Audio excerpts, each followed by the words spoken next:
Welcome to Changing the Channel with Joe Garner, a show about shifting our individual and collective beliefs on what is possible for the future of humanity. As our understanding of how our reality continues to shift, we are at a point of reunification between science and spirituality. What does the world look like when we break free from the generational trauma that has kept most humans playing small for thousands of years and step into our full power as the co-creators of this reality? I always ask that you keep an open mind with this podcast. Ask yourself what resonates with my truth at this time and what does not. Respect your intuition, but see if you can get through the whole show because there might be that little nugget buried deep in the conversation that unlocks something for you. All right. So, tell me a little bit about your backstory and how you got into, am I getting it right? It's conscious Conscious art. art. Yeah. Conscious art. Yes. Oh my goodness. Well, it's a long story. I'll try to make it short. Um, the shortest version is 6 years ago. I went into my dark night of the soul. I just boom, dropped in. Lots of chaos, lots of life changes, lots of loss, lots of all the things, the typical dark night story. Well, I don't know if any of them are typical, right? Yeah, they're all different. They're all different. I was born awake. I was a very gifted child, and it did not bode well in a New England middle class America family. So I shut it down for many, many years. Um, I was in 2006. I decided I wanted to be a successful artist, not just not just a flailing artist, and I made it. I did it. It was going extremely well. I was making multiple six figures, blah blah, the whole thing. I was like the unicorn, right? I was like, Mm-hmm. wow, wow, wow, right? Um, Started becoming increasingly unhappy. I felt like a machine. I was creating art rapidly, prolifically, and it was selling well. So it was kind of a problem. You get caught in the snare of that Right. until you don't. Until you take a look at your life and you think there's got to be something more. Mm-hmm. And at the same time, I was going through moving to a different area, a divorce, like I said, death, loss, all the things, and I thought, "Holy crap, what is what is going on?"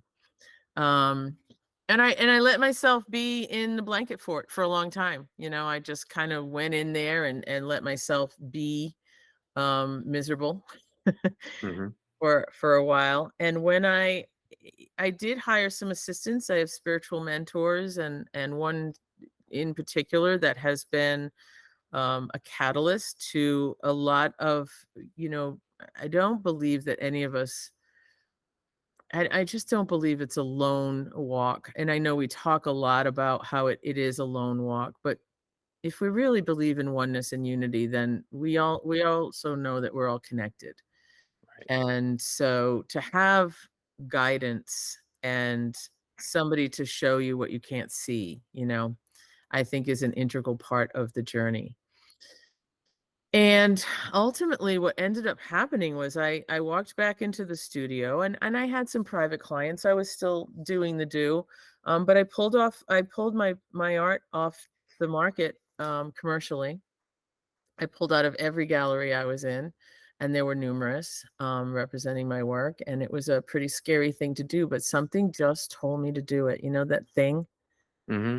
Your intuition. This is so crazy what I'm doing right now, but I have to do it anyway. And people that loved me were really nervous for me. They were just like, "What is happening?" And I was like, "I don't know," but it's kind of like the field of dreams, right? We're just gonna build the field, and the players will show up. It was a little bit Right. like that. And I ended up back. I was building my studio at the time. In fact, friends were like, "Why are you finishing the studio? Like it hadn't broken ground yet." And they said, "Why are you building the studio? You're not even really painting right now. Like what are you doing?" Don't know. Just know I have to keep going. So this was 6 years ago. And about 3.5 years ago, I hired my current mentor now and coach, and something started to stir again. And when I came back out into the studio, the only way I can describe it is literally channeled. Hmm. There was work that was coming through me that I had never done before. I had never worked in that way before. I'd never painted those marks before. I'd never used those colors before. It was like everything was completely different. And it was kind of unnerving, right? Because it was almost like, who am I? What is this? What is going on? And people were responding to the work. I have a lot of psychic friends because of who I am and how I move in the world. And they were like, whoa, you're bringing in codes. What is happening here? Like they were seeing things in the work, right? And I wasn't, right? I was just making art. I was Right. do this now. I don't know what you're talking about. Like, what are you saying? What are you seeing? And and then I started to actually hear my own voices. And I was like, "Oh," because right, you can't hear till you're ready. And now it's a co-creation with the divine. I don't even like, I literally get the ego artist out of the room. And thank goodness that she exists, right? But I have to put her on timeout. Hmm. Sort of receive what I'm supposed to receive, and then she can come back in the room on her best behavior, of course, because she'll argue with color choices. She'll argue with like, "Wait a minute, this doesn't make any sense. What's happening here?" And if I leave her to rest, the work is profound. And now what we're doing is we are combining the healing. I'm gonna turn that off. Sorry. We're combining the healing with the art, and we are embedding activated keys that are literally frequencies. And people can, for example, let's just say a person is highly successful in business but can't find love. It's very simple, you know. And they want to find their soulmate, or they want to find, like, right, their person. They want to attract their person. We can embed codes into the work that will actually, the work is alive. Of course, everything's alive anyway, but the work is like literally organically inviting those frequencies and moving through the spaces so that they can acclimate to the frequency of that which they desire. And as far as I know, I'm the only artist right now that knows how to do this. And it's not a lone journey. I do have a healer that we meditate, we bring in the codes and they drop in, and there's all kinds of cool stuff that happens. Um but yeah, that's, with the birth of AI, for example, many artists are frightened that they're going to lose their job. Right. And I'm going to say it can never happen, because despite all of, I'm an AI fan. I think there's so many good things about it. And I think there's so many scary things about it too, right? But at the end of the day, AI doesn't have a soul. Right. So There's it no cannot, connection to source, no ability to transcend its own right, existence. correct. And so I'm not frightened. you know, AI can make pretty pictures, but it cannot make heart-stopping, beautiful, soulful art. It simply cannot. Yeah. So, yeah, and I've talked about this with a few people because they want to talk about it, and they're like, "You're the only one I know so far who's an artist that isn't afraid to lose their job." I said, "Yeah, because nobody can do what I do. Right. I mean, And I limit." think I want to take a minute from the show to share how you can support changing the channel. This show is my passion project, and if you feel called to support, the best place to start is by subscribing and sharing the podcast on whatever platform you're listening. You can also use the link in the show description to provide one-time or monthly support. Next would be to check out my website in the show notes, where you can become a VIP of the show and check out the many offerings I have to support people on their journey. Finally, you can engage with the Q&A and polls to have a direct say in the direction of the show. I'm forever thankful for your support. Right. And Can you now, speak to, back to the show. other artists being tapped into a higher power, but just unaware of it? Like they don't have the frame of reference to understand what they're actually tuning into? Unaware, I don't know, but one of my heroes is like Hilma AF Klimt. She was a spiritualist and she was dropping in futuristic paintings. And she was discovered fairly recently, and she was hung in a public show. I think it was either the Guggenheim or the MoMA. And I haven't seen her show. I'd love to see it. But I have all her books and her biography, and now there's a movie out about her. She supposedly spawned abstract art, and because she was a woman, she was completely ignored. But what they don't necessarily talk about yet is the spiritual aspect of who she was. She was creating the conscious art of her time. And I would say that there were a few other artists who are not alive. I can't say for sure if anybody's doing that now. I do believe that there are people that know. Alex Gray. There we go.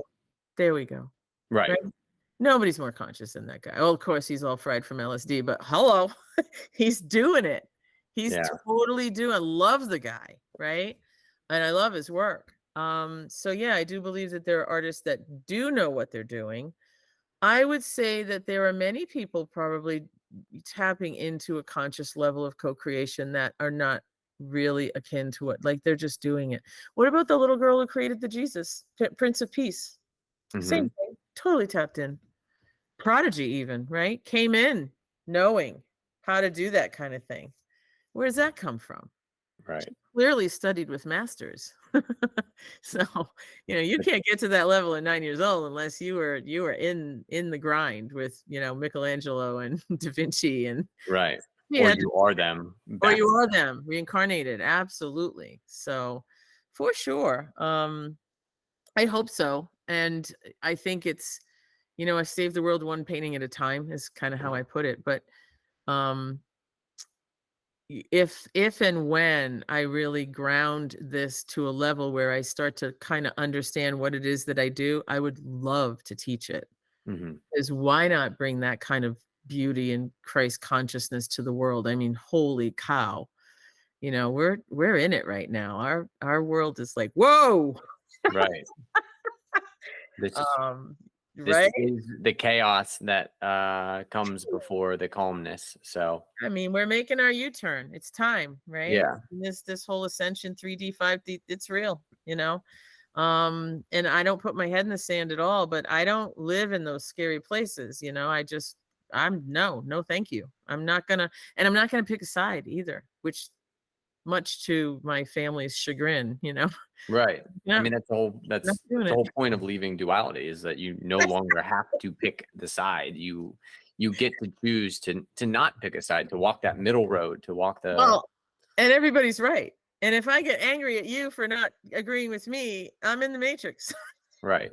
Plunk right back in. So yeah, it's an interesting time to be alive, and I for one am thrilled that I volunteered to be here. I don't know about you, but no, it's so exciting. I love being here in this transition and again, like, trying to figure out and navigate the waters that are kind of coming, but also remain focused on why I am here. What is my purpose? What am I here to emanate, to kind of bring to the world? And again, right now it's the podcast, but who knows what that will evolve into. Oh, no doubt. It's just I mean, I identify as I have some memories of, lifetimes and other other universes, other planets, such and such, whatever. And I don't like to identify specifically with anything because that's just a part of the game in addition to, but I do know that there are a lot of us here, and I do know that we're here to help, and I do know that we're soul family. I know that we know each other from some other time. Otherwise, we wouldn't have ever met, you and I even. Like, Right. it's just how it works, So I'm grateful to be given the gift, to have spent so much time. I do have memories of also studying with some of those masters. It's why I came in knowing what I knew. And then, you have to try to be the meek shall inherit the earth, right? Try to be humble and move through your day with a sense of awe and childlike nature, and know that you're well protected. So Exactly. Yeah. The humility, being humble in the fact that you are the universe experiencing itself, but Yes. understanding that you are also a human with many, many, many limitations. And messes. Yeah. Messes to clean up. And a nervous system that is almost never in favor of you progressing towards your highest good and all Oh of my that fun gosh. stuff. That is so true. On any given day can become triggered to the point of I'll question who is that? Where are you? What aspect of me is that's hanging out in this, right? Because all the other dimensions, they're not all agreeing with me saying what I'm saying. They're all like, screw that. We're having a party, doing it wrong, doing it, living in the dark, doing all the things. And they'll show up every once in a while just to mess with me. Mm-hmm. And I'll be like, at first I thought I was going nuts when that happened. I was like, what the hell? Because you think it's multiple personalities. And then you start watching yourself react to different things. And I'm like, whoa, that wasn't me. Why did I Right. say that? What's that? Why did I say that? Well, it wasn't me. It was me. It But wasn't the you that you want to be. right. I don't know. I find it all fascinating. I'm never bored. Mm-hmm. I love being able to affect the world in a joyful, beautiful way. And I do some paintings that are quite jarring. I don't love doing them. Jarring in what kind of aspect? Like, Well, for example, I'll share a really cool project that's coming up next spring. Um, and it's called Gaia Rising. And it's akin to, have you seen the Van Gogh exhibit, the augmented, you literally walk into his mm-hmm. paintings. It's kind of cool. It's really cool. It's all done by projection, and it's somewhat elementary, I think, compared to where we're going. I think AI is going to take us, boom, we're going to all have Right. goggles. VR. Like, Yeah. but so the first painting I did like that was a very, very large scale. In fact, the one behind me back there, there's two of them. You can barely see them, but Yeah. the one like there are the ancestors that returned, and it's taken several weeks to paint because I'm literally they're actual people who walked the planet in Africa when dark-skinned people had blue eyes. And because I was painting blue eyes, I was like, what the heck is going on, right? And then I was told, well, yeah, that was some of the early humans and some of the early teachers, most of which were in Africa. And I'm like, okay, sometimes I get information, I just like, all right, whatever. Like, thanks Right. for the cool story. So they took forever to paint because they would drop in, this is who I am and this is how I want to, and I'm like a big old badass, and they all had power animals. And I was like, what is going on? And ultimately what I ended up getting is there'll be 10 to 14 original large scale paintings, and they will travel the globe to bring awareness and help, I can say it this way to you, to raise the consciousness of humanity. That's my contribution. Mm-hmm. To other people, what I would say is it's to raise awareness as to what we've done to our planet, which is this, it's like it's the same end result, right? Right. Gaia is not in trouble per se. She knows how to heal herself, but we're not helping. There are things that we do on this planet that are not necessarily helpful because we have an intelligent brain and we think we can do whatever the hell we want. Mm-hmm. Not true. So one of the paintings that's coming in, and I was told I had to go see the movie first, is about the trafficked children. And I'm putting it off like little black heel marks. I don't want to paint this painting because it's not going to be a pleasant painting. Right. And then I was given this beautiful gift, and I said, how do I not lose my shit while I'm making this painting? And I don't want to shock and awe people either, although to some degree we have to kind of wake them up a little bit. And so they said, no, it's going to be fine. You can paint them and you can let the painting be about the trafficked children, but let's paint halos around all of them.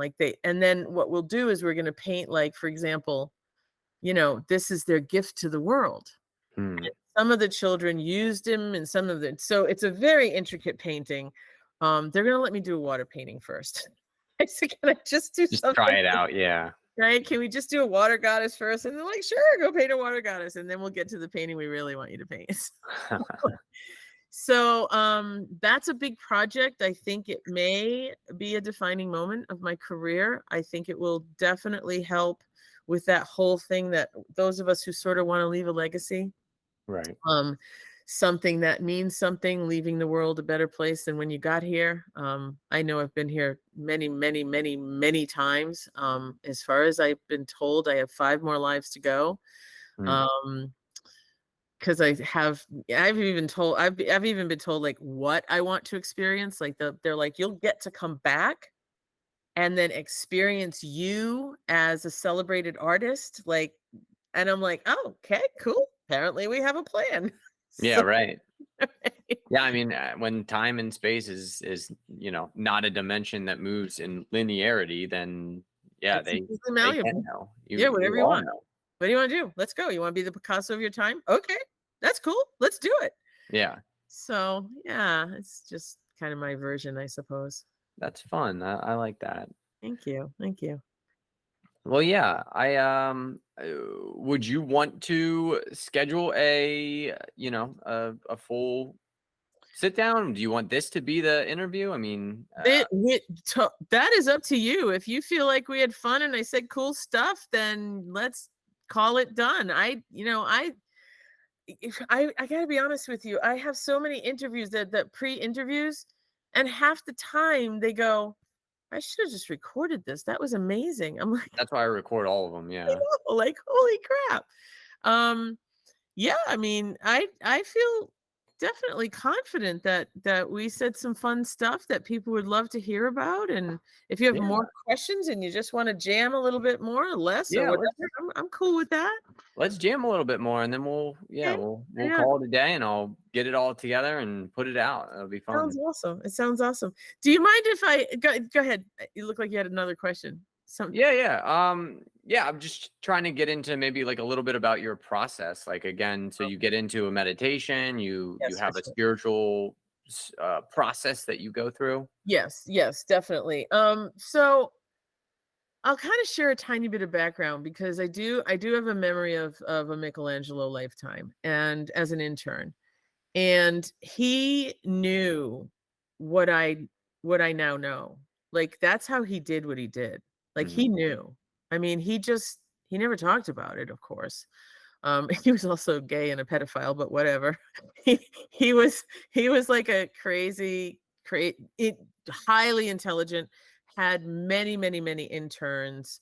And the reason I know he was gay and a pedophile is because I was a young boy in that lifetime. So we had whatever our thing was, but he gave me magic.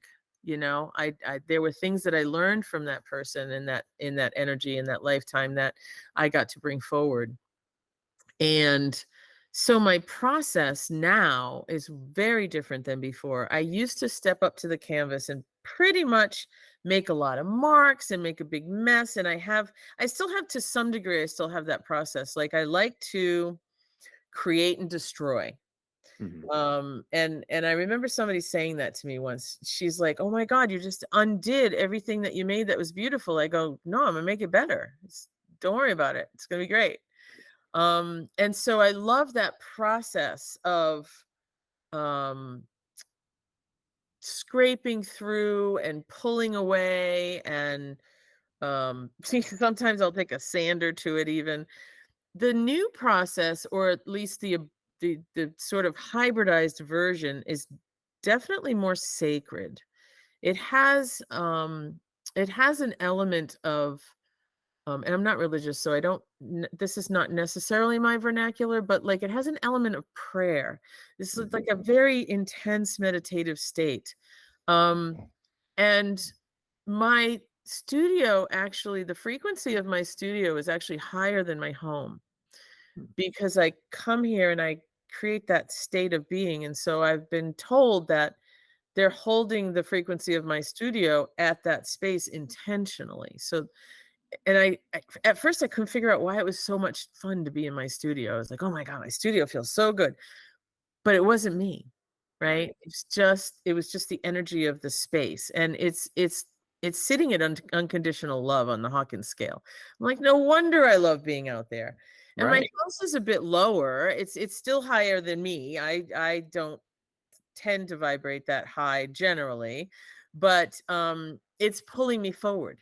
Hmm. So, but I have animals and I have house guests and I have people. I have the Amazon guy could, mess shit up on any given day. So, but the studio is maintained not by me to have that level of grace. Some people would call it the Holy Spirit. Like it's like this level of just everything is kind of perfect, right? Right. And I asked at one point why it couldn't vibrate higher because my ego wanted, more. And they said nobody will see your work because it'll vibrate too high. Most people can't. Do you remember the old Spaniards when they couldn't see the boats coming? Remember that story about they couldn't see Yeah. the boats? It's very similar in nature. And I don't know if you've had this experience, but I can tell when I'm kind of hanging out in that sort of 4D, 5D place because cars try to hit me. Like they Mhm. can't see me. They can't see me. Like I'll pull out the green light and I'll, and a horn will, I'll be like, oh my God. And they're like, oh my God, I didn't see you. And Sure. I'm like, naturally be like, oh, how could you not see me? But I think a lot of that is sort of happening. It's like we're living in. Yeah, we're in that in between where the veil is kind of lifting, but not for everyone all at the same time, and Sure. Yeah. Yeah. it's Yeah. an Yeah. interesting process that we're Very, going through because yeah, I mean, again, very. we've got these beings, we've got these beings that are helping us raise our vibration, and they're using technology that we can't even fathom that they're using, and they're beaming it in here and helping us all kind of move towards this Yeah. more Yeah. ascended consciousness, this higher conscious level, Absolutely. this Absolutely. harmonious level of existence. And being fought by those that would prefer that we not do this, right? So Right. there's this back and forth going on. So my process now with all of that knowingness is I literally step into what I would, coin the 5D. And I know that that's a very overused phrase, and some people don't even know what we're talking about when we talk about it. But in that state of sort of, it's more of a blissful state. I mean Yeah. that's the planet we were originally given, that we're headed back to, right? We're headed home. And so I come into that, I do my meditations, I burn some incense, I say my prayers. I do have a shrine out here with some iconic figures who speak to me. Like they're like, sweet, thanks for the home base, Hmm. in Asheville, right? Um and then I listen. I do a lot of listening. Now I know my next painting is a water painting. It's an underworld painting because the whales have been very loud. The whales are holding the akashics, and they're like, please don't forget us. Hmm. A piece of information that I got about the whales, and I don't know how true, I don't know how accurate stuff is. Sometimes, how we think, like, am I making that up or did that actually drop in? Like, right? Right. But that the ancients did come back as the whales so they could hold the frequency. Um, and obviously, if we lose the whales, we lose the world because they're holding that energy for us. So they were very, very loud, and they've been loud. And I said to my business partner, I said, "What the hell with the whales?" And she goes, "Well, duh." I said, oh, "Okay." So they don't want to be forgotten. So we're going to do an underworld painting next. So knowing that and knowing what I just shared with you, I will go into that meditative state, and it's very, very likely that the first colors to hit the canvas will be blues and blue greens. So Hmm. that I know as an artist. And so I will move in that place first. And then something else will drop in, like create a portal, make a circle, do this, do that. And basically every day I come out and I stare at the painting and I speak to what I used to make fun of people that talked about they speak to their guides until I started hearing mine, and I was like, oh shit, Yeah. actually exist. It is. It's tricky when you're like when you've never had that experience. It's like, Oh my God. tough to believe those people. Oh, for sure, right? And because but but I was shown, like, when it's my thought, well, none of them are our thoughts, but it's a different quality. And Mhm. it took a minute, and I was like, at first you think it's you. You're like, am I making what's going on? And then you're like, no, this is how we're channeling all the time. It's never us. I'm just an avatar. Like, I'm Right. just in the game. You're a beacon. You're an antenna that's picking up on all these different frequencies that are Right, flowing into you. right, right. And that's So the important part of discernment, that like figuring that out on your spiritual path, using discernment to understand, okay, this is future me, this is past me, these are my guides, this is something that doesn't belong here, that figuring that part out is huge to really understand that, oh, this isn't part of me. This is not oh my gosh, who right? I'm trying to be. I don't need to even be concerned with that voice. Right. And certainly don't need to listen to it, you know? Yeah. And I've had experiences too along the line where, like, for example, I just recently made the discovery in my home that, um, I said something to somebody, and I said, I feel like the house wants me to be alone." It turned out it's not the house at all. It was the previous occupant who had built the house. His wife died. There's a whole story, and then the story dropped in, and I'm like, "Oh, shit, I have a poltergeist." Mm. Like, I was like, Dude, we can get you home, man." Like, Right. sweetie. So we did some work, and we discovered his wife who had put herself in a hell state, and he was waiting for her, and he was grieving. And so I was feeling his grief because of who I am, and thought it was me. Mm. Like, I'm not a sad person. What's happening? So things like that, that most people are just simply not aware of, that Right. we They're can internalizing those really. thoughts as their own. Oh my gosh, right? So that is another piece of the process, because making art is no different than living life. I'm making shit up out here, I'm making shit up in here, I'm making shit up over there. Like, it's all a part of the game. Mhm. Right? It's like, when you see the kids playing the games, right? Pick up the treasure and use this weapon and do this over here, and then ascend to the next level. Yay me. That's how I kind of look at it. We're having fun down here, or out here, or in here, or wherever it is. Right. Yeah, you can have as much fun as you allow yourself to, you can give it all the meaning and all the purpose and all the heavy experiences that you want to give it, or you can have fun with it and enjoy it Right, and right. Even yeah, the challenging stuff, right? Even the stuff that's like damn hard. Like, don't think for a second you didn't set it up like that. right. You hooked yourself up with that badass thing you have to do. And then you ignored yourself for so long that now it's painful and frustrating. Now it's like that swinging 2x4. Yeah, exactly. Yeah. So it's taken me a lifetime. I don't really think at the end of my life I will ever say I did it all. I hope not. I hope, right? I don't think Right. that's the point. And I No. kind of I kind of was, I was shown that we sit in my mentor showed me this once, because she was shown that we kind of sit at a panel.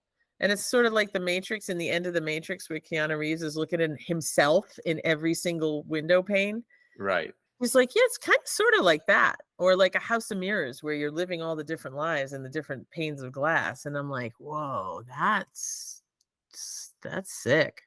Yeah, I've heard explanations of, true 5D experience, and essentially like the consciousness of those beings are tapped into 10 or 100, or sometimes, the masters have 1,000 Thousand. different iterations of themselves in a lower dimension that they're all kind of tuned into, and they're all, but they're also going throughout their day in a Yeah. somewhat normal fashion, but Yes. they are at such a conscious level that they're able to, again, when that being in the earth school needs a little bit of assistance, they're like, okay, here's a little hint, here's a trick, here's like what you need to know in that experience, and then Yeah. I mean, continuing to tune into that.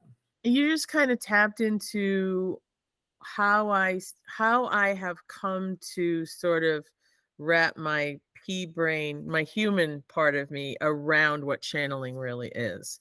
I do believe that that's how, like, right, we tap into that aspect of us. Right. Um and it's always like, for me, it's always a group.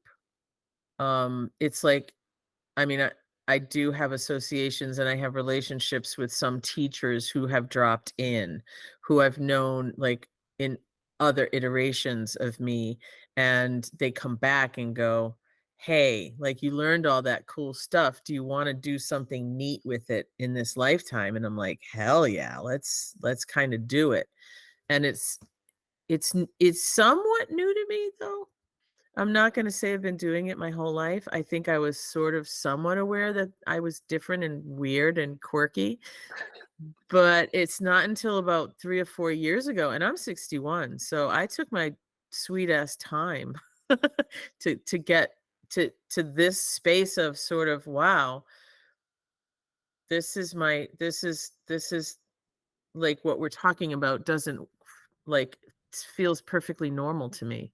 Right. This conversation is a very normal conversation, whereas somebody else might go, "What the heck am I listening to?" Not your audience, of course, but in general. And, I've interviews with other people, like, people just want to talk about business and entrepreneurship, and I have to dial it way back. I just like, okay, I'm talking to a really cool earthling. Right. Exactly. you know? And And that's the cool part, and that's where I think, we're kind of moving towards, is a society that does, again, this will be a little bit more out in the open. It doesn't have to be hidden. A lot of people have experienced prejudice, or even worse than prejudice, being massacred, killed for being openly spiritual and having the ability to tap into the higher aspects of themselves. And present and accounted for. yeah, and we need to, if you're experiencing that, you have to do the healing work. You have to Right. go in and heal yourself of that generational and past life trauma, so that you can Absolutely. step Absolutely. into your ability to step into who you are meant to be. Well, and I know for a fact, because of the work I've done, that I came in many, many, many times as the perpetrator, Mm, to play that role. And I decided to play in the dark for a long time. And there were many lifetimes where I decided I was gonna jump the fence, right? Go to the other side, and couldn't. Right? Like, you come in that lifetime and you would be like, I burned at the stake. Of course I was a witch. I mean, my goodness, right? Who wasn't right. a witch?